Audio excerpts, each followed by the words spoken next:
सब गोटे के हमर प्रणाम। आइ जे छै से शक्ति स्वरूपा माँ सीता के जन्म दिवस छनि, तऽ ताहिके लेल सबके बहुत बहुत शुभकामना। माँ जगत जननी जगदम्बा जे सीता के अवतार लेने छथिन से सबके शक्ति दैत, एहि संकट से उबारैत, सुख समृद्धि राखैत, इएह हमर शुभकामना। तऽ अपने सब जे छै से देखै छियै सबके जे अपन बाल बच्चा सबके अपन सबके जन्म दिवस मनबै छियै एते धूमधामसँ। तऽ ई तऽ जगत जननी जगदम्बा छथिन, जग के पालनहारिणी छथिन, तऽ हिनकर जन्म दिवस तऽ मनाबेके चाही बढ़िआँसँ धूमधामसँ। तऽ एहिके लेल जे छै से बहुत पौराणिक कथा छै जे ई जे छै से एतेक जे छै प्रचलित छै। और हिनकर जे छै से व्रत उपासना दान धर्म केलासँ आइके दिन केलासँ की जे छै से फायदा होइ छै। तऽ एकटा जे छै से पौराणिक कथा छै से हम अहाँ सबके सुनाबै छी, शायद सब गोटाके बुझलो हैत तैयो हम अपन सुनाबै छी। तऽ एकटा जे छै से मारवाड़ क्षेत्रमे जे एकटा ब्राह्मण रहथिन, बहुत जे छै से गरीब ब्राह्मण रहथिन, लेकिन बहुत सदाचार रहथिन, बहुत विद्वान रहथिन, लेकिन गरीब रहथिन। तऽ हुनका संगे हुनकर जे छथिन एकटा पत्नी रहथिन, बहुत सुन्दर रहथिन, सुशील रहथिन, हुनका नाम रहनि शोभना। तऽ ब्राह्मण जे छै से अपन जीवन यापनके लेल जे छै से दोसर गाँवमे या दोसर कोनो देशमे जे छै से भिक्षाटनके लेल, पहिले तऽ ब्राह्मण सब भिक्षाट नहि करै छलैया, तऽ गेलखिन भिक्षाटनके लेल। तऽ एहि बीचमे जे हुनकर जे पत्नी छलखिन शोभना, तऽ ओ किछु जे छै से हुनकर संगत जे छनि से खराब भऽ गेलनि आ किछु जे छै से दुष्कर्ममे पड़ि गेलखिन, किछु अपन व्यवहार जे छनि से हुनकर खराब भऽ गेलनि। तऽ ताहि चलते जे छै से पूरा गाँवके लोक जे छै से हमेशा कहै जे गाँवके बर्बाद कऽ देलक, एहन कुलक्षणी अछि, केओ खराब हो जाइ छै तऽ ओकरा बारेमे लोक बजिते छै। तऽ ओ जे छलै शोभना हुनकर पत्नी, हुनका बड़ तामस उठलनि, तऽ ओ की केलखिन पूरा गाँवेके जरा देलखिन। देखियौ जहन खराब शक्ति अबै छै ने अन्दरमे तऽ बहुत पावरफुल भऽ जाइ छै। अहाँ हमेशा सुनबै जे आसुरी शक्ति जे छै ने देवी शक्तिसँ बहुत बलवान होइ छै, ओ टिकै नहि छै बेसी दिन, लेकिन जाबते रहै छै ने तऽ पूरा उत्थाल मचा दै छै। तेना लोक जे हुनकर बारेमे जे खराब बजनि तऽ की केलखिन गाँवेके ओ पूरा जरा देलखिन। बादमे जे छै जहन ओ बहुत दिनके बाद जहन देहान्त भऽ गेलनि तऽ हुनका अगिला जन्म जे छनि से चण्डालके घरमे भेलनि, चण्डालके रूपमे जन्म भेलनि। और ओ जे छै पूरा गाँवके जरा देने रहथिन, ताहि चलते जे छै हुनका पूरा कुष्ठ रोग, जरलाके बाद केहन भऽ जाइ छै, तैँ हुनका कुष्ठ रोग भऽ गेलनि। हुनकर नजरि व्यवहार खराब रहनि, ताहि चलते जे छै से आन्हर भऽ गेलखिन। मतलब हुनकर जे कर्मके फल रहनि ताहि हिसाबसँ हुनकर जन्म भेटलनि, हुनका बहुत तकलीफ रहनि। तऽ ओ जे छै पूरा गाँव गाँव घूमथिन जे केओ हमरा खाय लए दऽ दिअ, सबसँ भोजन मङ्गथिन जे कनि भोजन दऽ दे। तऽ एक दिन अहिना मङ्गते मङ्गते जे छै से ओ कौशलपुरी नामक गाँव रहै ताहिमे पहुँच गेलखिन। संजोगसँ जे छै से ओहि दिन जे छै से बैसाख मास शुक्ल पक्ष नवमी तिथि रहै, आजके दिन रहै सीताजीके जन्मदिन। तऽ सबसँ मङ्गने फिरथिन जे हमरा खाना दे, हमरा केओ भोजन दऽ दे, किछु पानि दऽ दे, केओ हुनका नहि देनि। तऽ एकटा भक्त जे छलनि सीताके से भेटलनि, तऽ ओ कहलखिन जे आइ अहाँके अन्न केओ नहि देत, किया तऽ आइके दिन एतऽ अन्न खेनाइ मना छै, जे केओ अन्न दान करत तऽ ओकरा ओ पापके भागीदार हेतै। से काल्हि खनी पारणके समय छै, अहाँ आबि जाउ, एखन महाभोज हेतै, महाप्रसाद हेतै, अहाँके भेटत। ओ नहि मनलकै, ओकरा बड़ भूख लागल रहनि हुनका, तऽ कहलखिन जे नहि हमरा किछु दऽ दिअ। तऽ एकटा दोसर कोनो भक्त रहै से हुनका तुलसीके पत्ता आ पानि कनि मुँहमे दऽ देलकै। संजोगसँ एहन भेलै जे अनजानेमे हुनका नवमीके व्रत, सीताके व्रत जे छलै से माँके व्रत पूरा भऽ गेलनि हुनका। ओहि चलते कि लोग अनजानेमे व्रत केलखिन, हुनका व्रत पूरा भऽ गेलनि। तऽ हुनका जे छै से देहान्त भऽ गेलनि, हुनका अगिला जन्ममे जे छै ओ हुनका सब पापसँ मुक्त भऽ गेलखिन। और अगिला जन्ममे जे छै से ओ कामरूप देशके महाराज छलखिन हेँ, जय सिंह हुनकर पत्नी काम कला के नाम से विख्यात भेलखिन, हुनकर पत्नी बनलखिन ओते बड़का महाराजा के। ओहिके बाद वो बहुत जगह राम सीता के मूर्ति के स्थापना केलखिन। हुनका पता नहीं रहे, लेकिन हुनका पति श्रद्धा भावना से केलखिन और वो बहुत जे छै से सुख ऐश्वर्य से अपन जीवन यापन केलथि। तऽ कहक मतलब ई छै जे अनजान में हुनका सीता नवमी के व्रत भऽ गेलनि तऽ एते पुण्य भेटलै। तऽ अपने सब तऽ जहन सबके पता है जे आइ छै तऽ हुनकर पूजा यदि प्रेम से भक्ति से जानि कऽ करै छै तऽ अवश्य पुण्य भेटबे करतै। तऽ शास्त्र पुराण में तो बड़ विधि देल छै जे एना करू पूजा व्रत करू। ई जेना नवरात्रि में लोग खरना कऽ कऽ उपास करै छै दुर्गा जी के, तहिना इहो नवरात्रिये मानल जाइ छै। एकरो कयल जाइ छै धर्म पुण्य दान पुण्य करू तऽ अवश्य पुण्य होइ छै। लेकिन देखियौ शास्त्र में जे छै से सब किछ के तोड़ छै। गीता में कहल गेल छै जे युक्ताहार विहारस्य युक्त चेष्टस्य कर्मस्य, मतलब एकर मतलब ई छै जे अहाँके जते युक्ति अछि, युक्ति मतलब यानी कि धन संपत्ति सामर्थ्य हर चीज से यदि अहाँ कैपेबल छी, जतबे छी अहाँ ओतबे धर्मो करू, ओतबे कर्म करू, ओतबे अहाँ जे छै दानो पुण्य करू। ई नहि छै जे जेना लिखल छै शास्त्र पुराण में ओतबे करू, जेना सब करै छै ओतबे करू, से नहीं छै। अहाँके जते सामर्थ्य अछि अहाँ ओतबे करू। सामर्थ्य सब किछ से भेलै, धन संपत्ति से अहाँके अपन स्वास्थ्य ठीक अछि। कहै छै आत्मा रक्षितो धर्म, तऽ सबसे पहिल धर्म छै अपन आत्मा के अपन शरीर के रक्षा केनाइ। तऽ यदि अहाँ स्वस्थ छी, नहीं कोनो अहाँके प्रॉब्लम अछि, कोनो बीमारी नहीं अछि, तऽ जे विधि विधान देल छै ओहि हिसाब से व्रत करू। और यदि नहीं होइए कैल तऽ शास्त्र में ई नहीं लिखल छै जे अहाँ केनाहो कऽ जे छै से व्रत करबे करू, नहीं छै। बुझले ये भगवान जे छथिन से भाव के भूख छथिन से सबके बुझल अछि। तऽ हुनकर जे छै से भाव से प्रेम से नहियो व्रत करबनि तऽ हुनकर ध्यान कऽ कऽ अहाँ पूजा अर्चना करू आ खाओ पी कऽ कीर्तन करू, हुनकर नाम भजन करियौन, तैयो अहाँके ओतबे फल भेटत। दोसर छै दान धर्म के, तऽ अहाँ से देखबै जे अब जे 5000 कमाई छै तो ओ 5 रुपया दान करते, 5 रुपया लेवे वाला बहुत किछ छै। तऽ मतलब ई छै जतबे सामर्थ्य ततबे करू, ई नहीं छै जे सब जते केलकै हम ओहिना करू। तै कहे गेल छै गीता में युक्ताहार विहारस्य, मतलब युक्ते के हिसाब से अहाँ सब किछ करू। दोसर छै अहाँ जैसे हमेशा देखियौ व्रत के साथ दान धर्म के हमेशा जोड़ल छै, दुनू एक दोसर से कनेक्शन छै। एहि दुआरे जे जहन अहाँ व्रत करै छियै तऽ अहाँ एक दिन पूरा उपास करै छियै तऽ एक दिन के पूरा अनाज बचै छै। आब अहाँ सोचियौ जे पूरा दुनिया यदि एक दिन उपास करतै तऽ कतेक अनाज बचतै। बहुतो लोक एहनो गरीब छै जकरा अनाज नहीं भेटै छै तऽ ओते अन्न जे छै अनाज बचतै। तऽ व्रत करऽ के लेल तहू दुआरे पहिलुका जे छलखिन हेँ ई सब रीति रिवाज ऋषि मुनि सब बना देने छै। एकटा विशेष दिन पर एकटा व्रत करऽ के प्रथा छै, जे लोक व्रत करतै तऽ एते अन्न बचतै। या तऽ दान धर्म करतै, दान के मतलब ई नहीं छै अहाँ बहुत दान करू।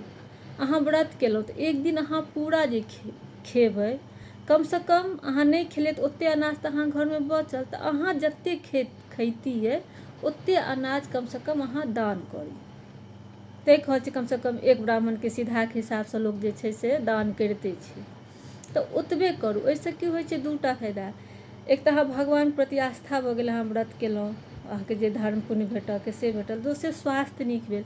सप्ताह में यदि एक दिन व्रत करै छै तऽ हमर जते अंदर के सिस्टम के ऑर्गन छै सबटा जे छै से सिस्टमेटिक चलै छै, तऽ अहाँ स्वस्थ रहब। दोसर अहाँ जे छै से अपन जतेक अन्न खैतौ ओते अहाँ दान केलियै, तऽ ओहिसँ की भऽ गेल घरक जे अनाज के एक्स्ट्रो नहीं गेल, अहाँ जतबे खैतौ ओतबे दान केलियै। बहुत लोक एखनो छै जे सोचि कऽ चलऽ पड़ै छै, तकरा सबके लेल ई बनायल गेल छै जे जतबे अहाँ खैतौ बस अहाँ ओतबे दान केलहुँ, तऽ अहाँके घर से विशेष अनाजो नहीं भेल तऽ सब किछु हो गेल। तैं व्रत सने हमेशा दान धर्म के गेल छै जे व्रत करू आ दान करू, जते अहाँ बचेलहुँ अपना लेल ओते अहाँ दान करू। आ नहीं यदि अहाँ कैपेबल नहीं छी, अहाँके स्वास्थ्य ठीक नहीं रहैया या नहीं कोनो कारणवश करै छी, अहाँ सक्षम छी तऽ अहाँ ओनाहो दान धर्म करू। जकरा पास में बड्ड छै तऽ जते करतै तते बढ़िआँ, यदि नहीं अछि तऽ जतबे अहाँ अपना जोगर तऽ खेबे करितै ओतबे बचल अहाँ ओतबे दान कऽ दियौ। तैं जे छै व्रत के संगे जे छै से दान धर्म के कहल गेल छै जे एहि हिसाब से करऽ के चाही।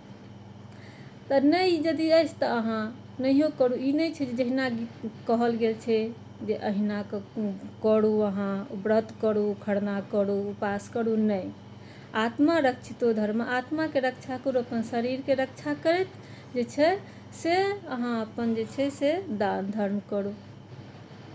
तखन छै जे किछु कर्म जे होइ छै से संचित कर्म होइ छै। देखियौ अहाँ जेना ई कथा सुनलियै तऽ एहिमे जे छलैए से हुनका जे व्रत भऽ गेलै अनजानोमे, तऽ लेकिन व्रत भेलाके बाद तुरन्ते हुनका फल नहि भेटलनि। ओ मरि गेलखिन, फेर अगिला जन्ममे जाकऽ ओ ओतेक बड़का जे छनि से रानी बनलखिन, हुनका यादो नहि रहल हेतनि। तहिना जे छै बहुत लोक एहन होइ छै जे कहतै एहि जन्ममे हम किछु नहि केलहुँ, हम तऽ बड़ नीके केलहुँ सबके, तैयो हमरा किछु ने किछु खराब होइए।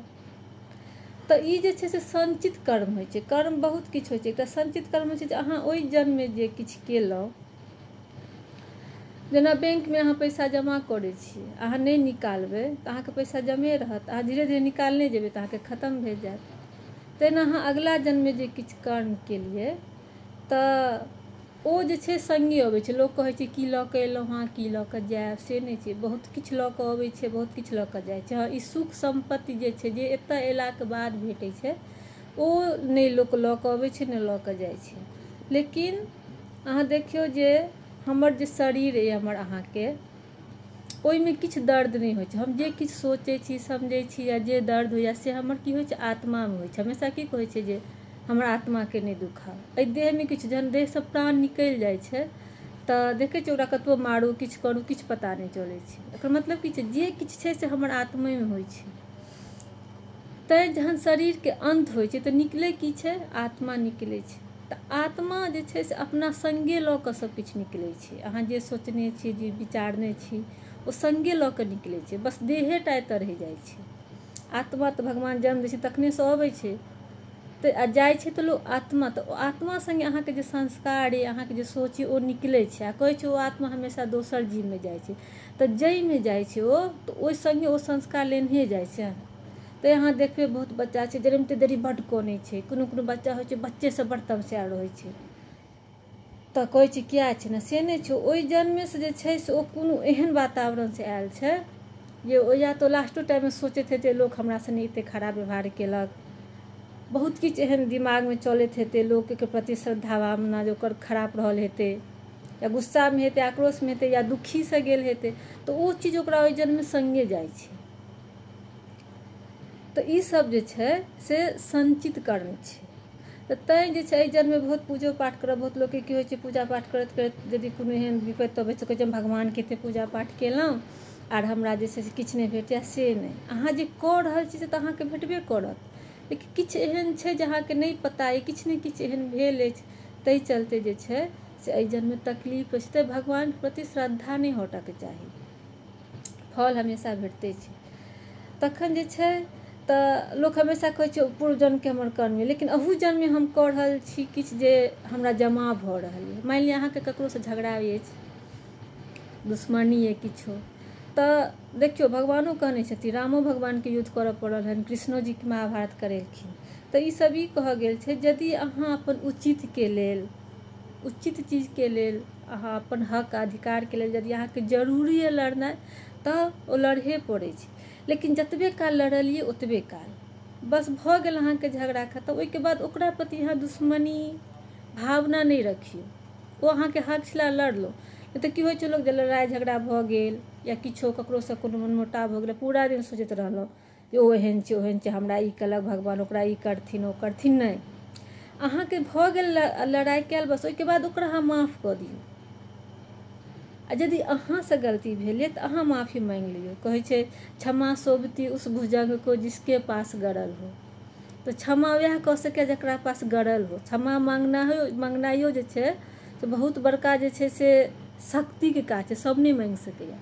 तऽ माँगि लियौ। जेना अहाँके कहलहुँ बैंकमे अहाँके पैसा अछि, धीरे धीरे निकालबै तऽ अहाँके खर्चा भेल जायत, आ नहि निकालबै तऽ जमे रहतै ने। यदि अहाँसँ किछु गलतियो भेल अछि आ धीरे धीरे अहाँ ओकरा हटेने जेबै, माफ़ केने जेबै, तऽ अहाँके जे किछु कर्म खराब भऽ रहल होइ छै, गलतीसँ लोक ककरो मोन दुखा देलक या किछु भऽ गेल, एक बेर अहाँसब दिन भरि जे करै छी, रातिमे सुतऽ कालमे एक बेर ध्यानसँ सोचू जे आइ हमरासँ की भेल, नहि भेल, जे उचित अइ से ठीक अइ। जे किछु गलतियो भेल तऽ अहाँ ओकरा माफ़ कऽ दियौ। अहाँ रोज जे छै से अपना आपके दुनिआँसँ कोनो शिकायत नहि रहऽके चाही, कमसँ कम लास्ट टाइम तक। कखन ककरा की भऽ जाइ छै तेहन, ई नहि जे बुढ़ापामे जाकऽ हम करब। एखनेसँ यदि कनिको किछो बुझाय जे हमरासँ गलती भऽ गेल तऽ अहाँ ओकरा माफ़ कऽ दियौ। कमसँ कम लास्ट टाइम तक तऽ ई एकदम एहि दुनिआँसँ कोनो शिकायत नहि रहऽके चाही जे हमरा ई भेल कि हमरा ओ भेल, भगवान ई केलथि कि लोक हमरा तकलीफ देलक तऽ भगवान ओकरा ई फल दिहथिन। नहि, अहाँ सोचबै या नहि सोचबै, जकरा जे फल देबऽके भगवान फल देबे करथिन। अहाँ नीक केलिए, अहाँ से खराब केलक तऽ ओकर फल देथिन, लेकिन अहाँ नहि सोचियौ, ओ भगवानके काज छनि। अहाँ बस ओकरा माफ़ कऽ दियौ। अहाँसँ यदि गलती भेलै तऽ अहूँ माफ़ी माँगि लिअ। मतलब मोन जे छै एकदम शुद्ध रहऽके चाही। तऽ यदि ई चीज नहि रहै छै जकरा, तब की होइ छै, धीरे धीरे जे हमर अपन कर्म ओ जमा हो जाइ छै हमर आत्मामे। ओ आत्मामे सबटा जमा रहै छै, आ जखन हम जाइ छी तऽ वएह चीज हमरा सङ्गे निकलि कऽ जे छै से दोसरमे जाइ छै, जे हमरा पता नहि रहैए। ताहि लोकके कखनो कखनो देखबै जे अचानकसँ सबकिछु खुशी छै, मोन दुखी भऽ जाइ छै, किएक तऽ ओहि जन्मके कर्म जे छै से ओकर आत्मामे छैहे। एतऽ अएलाके बादो बहुत चीज चेंज होइ छै संस्कार, लेकिन ओहो चीज सङ्गे अबै छै। तैँ जे छै से कखनो ककरो प्रति द्वेष भावना नहि राखू। उचितके लेल लड़ू, से तऽ हमहूँ कहै छी, जे छै लड़ैके चाही, भगवानोके लड़ऽ पड़ै, लेकिन रोजके जिन्दगीमे जे अहाँके बुझाइए जे गलती भऽ गेल, हमरा मोन दुखा देलिए, तऽ ओकरासँ क्षमा माँगि ले। कखनो ई नहि सोचियौ लोकके बारेमे हमरा गलती केलक तऽ भगवान ओकरा ई चीज फल दिहथिन, ओकरा खराब करथिन। नहि, ओ भगवानक काज छै। अहाँ सबकिछु हटा कऽ अपन मोनके पवित्र राखू, प्रेम राखू, तऽ बुझले भगवान जे छथिन से तऽ कहऽके मतलब ई छलै जे अपन मोन सबसँ, जेना आइ सीता नवमी छै तऽ सबसँ बड़का आइके दिन सबगोटा एकटा ई प्रण लिअ जे नहि, आइके बाद हमरासँ जे गलती हैत, जे उचित यऽ से ठीक अइ, कखनो कखनो गलतियो सब भऽ जाइ छै गलती, तऽ हम ओकरा माफ़ कऽ देबै या हमरा ओकरासँ माफ़ी माँगि लेब। से सबसँ बड़का पूजा भगवानके वएह छै, जे अहाँके मोन शुद्ध अछि, सबके लेल अहाँ बढ़िआँ सोचै छियै। सबसँ बड़का भगवानके वएह धर्म छनि। जगत जननी जगदम्बाके आइ जन्मदिन छनि, तऽ एहिके हमर इएह सबसँ आग्रह जे आइके दिन सबगोटा एक बेर ई बातपर ध्यान देबै जे हमर जे किछु कर्म अइ से हम एहि जन्ममे नीको अछि, किछु खराबो अइ, अगिला जन्म जे हुए हमर। एक तऽ कहै छै जकरा किछु मोह माया नहि रहै छै, दुनिआँसँ खुश, तऽ ओकरा जन्मे नहि होइ छै, मोक्ष भेटै छै। लेकिन ओ बहुत कठिनसँ होइ छै। यदि जन्मो हुए तऽ एहि जन्मके कमसँ कम हमर जे छै किछु खराब चीज ओहि जन्ममे नहि जाय। ओहिके लेल सबसँ छै जे अहाँ लास्टो टाइम तक एकदम खुशी भऽ कऽ जाइ। आ खुशी कखन हेतै, जहन ककरोसँ कोनो शिकायत नहि रहतै। तैँ कखनो जे छै मोनमे ईर्ष्या द्वेष भावना नहि राखू। जे किछु होइए झगड़ा करऽके कऽ लिअ, लेकिन ओहिके बाद ओ चीजके मोनमे राखू नहि। भऽ गेलै, अहाँके छलै ओहि कालमे ओहन समय जे लड़लहुँ, शायद सहियो छलै या गलतो छलै, लेकिन मोनसँ हटा लिअ। तऽ आइ सीता नवमी छै, बहुत बड़का दिन छै, तऽ हमरा सबसँ आग्रह जे सबगोटा एहिपर एक बेर विचार करू। ई बहुत हम जे कहलहुँ हेँ से हम एहिसँ पहिलो एक दूटा शेयर केने छी जे ईसब गीताके ज्ञान छै, सबके बुझलो हैत, तऽ हम जे अपन अनुभव अइ जे सिखलहुँ हेँ से अहाँ सबसँ शेयर करै छी। धन्यवाद।